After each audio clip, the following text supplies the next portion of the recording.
Assalamualaikum warahmatullahi wabarakatuh. Berjumpa kembali dengan pembelajaran ilmu pengetahuan alam. Kali ini kita akan membahas materi tentang lapisan bumi bagian kedua, yaitu tentang lapisan litosfer.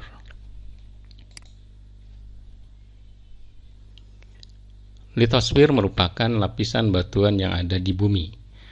Dalam pengertian luas, litosfer diartikan sebagai seluruh bagian padat bumi termasuk intinya. Struktur padat bumi terdiri atas inti bumi, mantel bumi, dan kerak bumi. Nah, strukturnya seperti ini. Ini bagian dalam bumi atau inti bagian dalam. Kemudian ini inti bagian luar. Dan ini yang berwarna merah, mantel bumi. Yang paling luar ini kerak bumi atau disebut juga kulit bumi, yaitu tempat hidupnya makhluk hidup. Kita bahas yang pertama tentang inti bumi. Inti bumi mempunyai massa jenis sekitar 10-13 gram per cm kubik. Kemudian strukturnya ada inti bagian dalam dengan jari-jari 1200 km. Kemudian inti bagian luarnya jari-jarinya 2250 km. Kandungannya atau tersusun atas besi dan nikel. Kemudian volumenya sekitar kurang dari 20% volume bumi. Kemudian mantel bumi merupakan massa cair liat dan sangat panas, terdiri dari silisium dan magnesium. Ini kandungannya atau penyusunnya. Berada di bagian atas inti bumi dan menempati sekitar 66% dari massa bumi.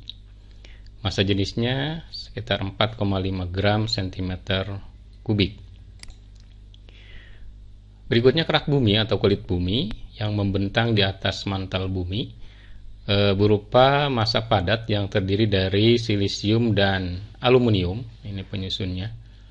Kemudian merupakan batuan asam dan basa, menepati sekitar 0,5% dari massa total bumi. Ini sangat tipis ya dibandingkan dengan lapisan lainnya. Kemudian kerak, getas, dan tidak rata sehingga mudah dipecahkan oleh gempa bumi. Kerak bumi ada dua jenis. Yang pertama kerak benua, membentuk daratan dengan kedalaman antara 30-50 km. Di beberapa tempat ada yang mencapai 20 km atau menyembul ke atas permukaan hingga memiliki ketinggian sekitar 65 km. Kemudian yang kedua kerak samudra, yaitu berada di bawah permukaan laut, lebih tipis dari kerak benua, sekitar ketebalannya antara 5-15 km. Nah, sekarang teori-teori yang menjelaskan tentang struktur bumi ada 3 teori. Yang pertama teori pergerakan benua atau continental drift. Yang kedua teori pergerakan dasar laut, seafloor spreading. Dan yang ketiga teori tectonic lempeng. Kita bahas yang pertama, teori pergerakan benua yang dikemukakan oleh seorang ahli meteorologi dari Jerman yang bernama Alfred Wegener. Menurut Alfred bahwa pada awalnya semua benua di bumi ini menyatu membentuk sebuah daratan yang sangat luas yang disebut dengan Pangea. Sekitar 200 tahun yang lalu benua tersebut terpisah dan bergerak menjauh secara perlahan. Nah, kelemahannya Alfred tidak bisa menjelaskan bagaimana benua berpisah dan bergerak menjauh sehingga teorinya ditolak.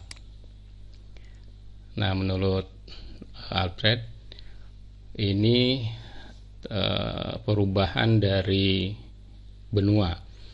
Jadi 200 juta tahun sebelumnya bentuknya seperti ini, masih bersatu yang disebut Pangea. Kemudian 200 juta tahun kemudian bentuknya seperti ini, ada mulai berpisah. Kemudian 135 juta tahun kemudian lebih banyak lagi perpisahan di sini, dan 35 juta tahun kemudian seperti yang sekarang ini berpisah. ada 5 benua. Kemudian yang kedua, teori pergerakan dasar laut yang dikemukakan oleh Harry Hayes pada tahun 1960. Menurut Harry, bahwa di bawah kerak bumi itu ada material yang panas dan memiliki massa jenis yang rendah, sehingga material tersebut naik ke punggung kerak samudra. Karena kalau yang benda yang massa jenisnya kecil atau rendah, maka dia akan posisinya di atas, maka dia akan naik ke atas. Kemudian material bergerak ke samping bersama dasar kerak samudra, sehingga bagian dasar kerak samudra tersebut menjauh dari punggung kerak samudra dan membentuk sebuah patahan. Nah, teori ini mampu menjelaskan bagaimana proses terbentuknya lembah maupun gunung di bawah laut. Nah, ini di bawah dasar laut ini ada material panas, ya. Kemudian mempunyai massa jenis yang ringan sehingga dia naik ke atas, terjadi aliran konveksi ini, ya. Kemudian terjadi patahan, ini ada patahan satu, patahan kedua, sehingga berpisah. Itu menurut teori pergeseran dasar laut. Nah, kemudian yang ketiga, teori tektonik lempeng. Teori ini merupakan pengembangan dari teori pergerakan benua dan pergerakan dasar laut. Menurut teori ini, bagian dari bumi tersusun atas litosfer yang dingin dan kaku yang disebut lempeng, dan juga tersusun oleh astenosfer. Astenosfer ini bersifat plastis atau mudah dibentuk, yang berada di bawah lempeng. Kemudian akibatnya lempeng seolah-olah mengapung dan bergerak di atas astenosfer. Jadi astenosfer ada di bawahnya karena dia sifatnya plastis atau gampang berubah, gampang dibentuk, sehingga lempeng yang ada di atasnya seolah-olah mengapung dan bergerak, gitu ya. Nah, kayak seperti ini kan lebih gambarnya. Ini tadi astenosfer, yang di atasnya ada litosfer dan lempeng. Ini ada lempeng kerak benua, yang daratan benua. Kemudian ini ada lempeng kerak samudra. Jadi lempeng ini bergerak atau berada di atas astenosfer ini.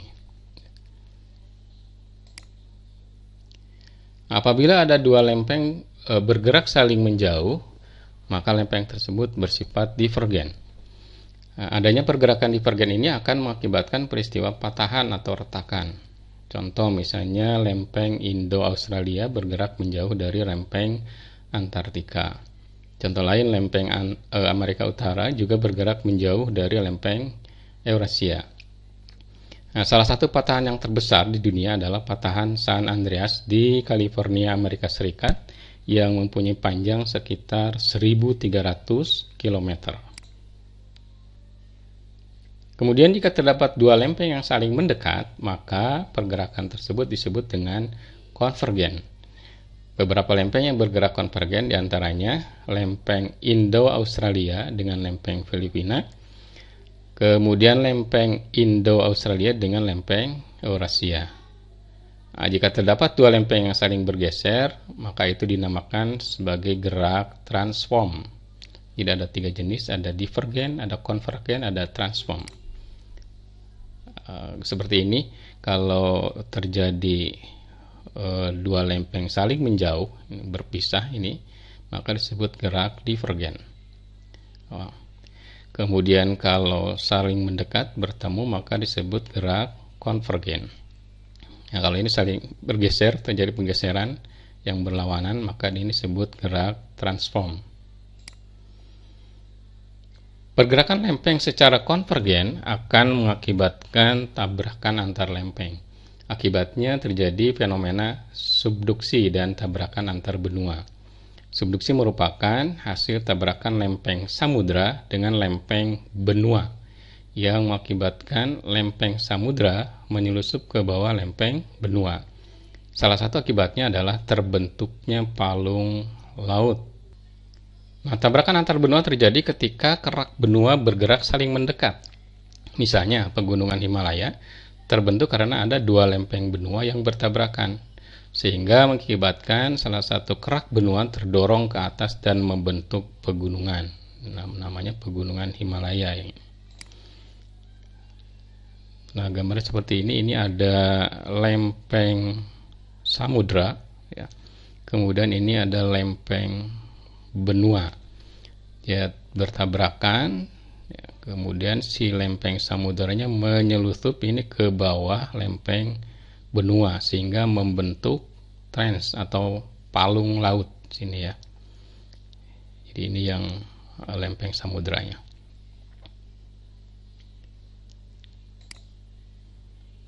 Nah, untuk pertemuan kali ini kita cukupkan sampai di sini.